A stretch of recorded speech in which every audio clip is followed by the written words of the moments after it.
because they're afraid for being arrested. They may have some stash in the room, they may have paraphernalia, pipes, things like that. Well, this Florida Good Samaritan Act protects you from either getting arrested, being sued civilly or criminally if the person dies, okay? So it's in most states. And let me point out, when these brochures were made, it shows New York state law. It's a Florida state law, so I just want to point that out. But this is critically important, and most people are not aware of that. And that's why a lot of people are hesitant to call the police. So again, we're trying to get the message out that it's okay to call the police, and especially we're lucky with BSO because they are on this, what's Dave's last name? The head of the opioid David Shore, who's the head of the BSO opioid task force, and Abby Hoffman, the best people, and they have trained their officers what to do when they come on a scene and they see an addict in trouble and they see that you're trying to help the person. They're not there to arrest you, they're there to save lives. So that's what's important. Dad, I would just want to add something also. I actually didn't realize that if you're on, they even mentioned if you're on probation or anything like that, even if you're court involved, you're still protected, you still have that same protection.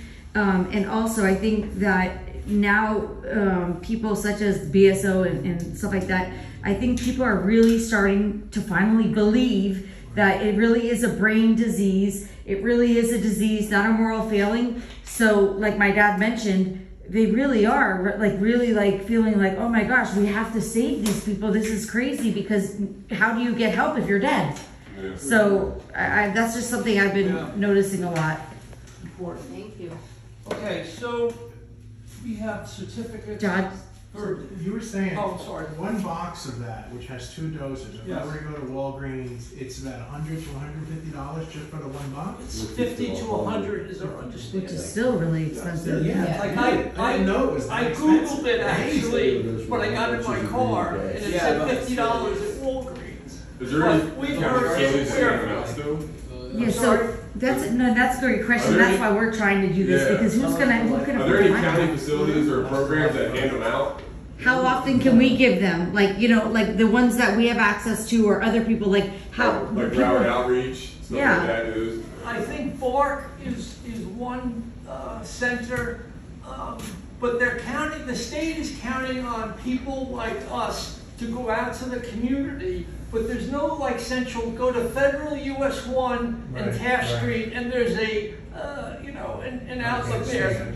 And I think that's also part of the syringe program, that they're trying to make that all part of where they have these facilities throughout the county, but none to my understanding right now. So how do they, so are they able to call the foundation? Like how can we give them more? You go to a website, and I'll give you the website. It's called isavefl.com, isavefl.com, and it'll show you all the distribution centers throughout the state. So, but again, in answer to your question, I don't think there's like a freestanding facility where everyone, Well, I know that the emergency room, if you go in there with that issue, that you're coming out with them, they'll hand them to you when you're leaving. Right. Yeah. I don't know if you could just go in there. No, I doubt, yeah. I think you'd probably definitely have to get, but can they also call us? Are we able to? Of course, yeah. So now, hopefully, we have a relationship, so whatever you need, we're here. Okay.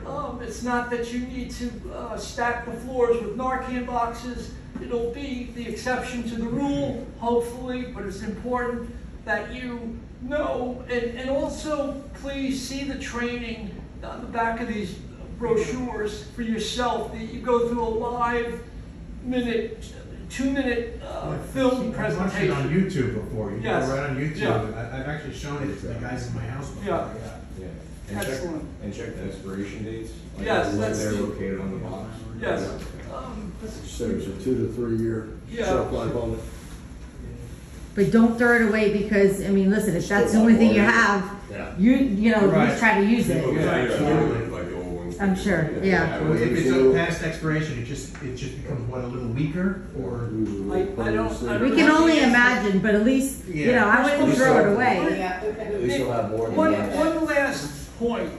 if in fact anyone uses the Narcan that's been distributed to us, it's critically important that you make your house manager aware, and in turn make senior management aware, because we have to document every kit that we pass out, we are responsible for, and they want to know statistically that a life has been saved, obviously. That's the purpose of this program. Absolutely. So please make us aware. So I don't know if everyone, Clarence Collins,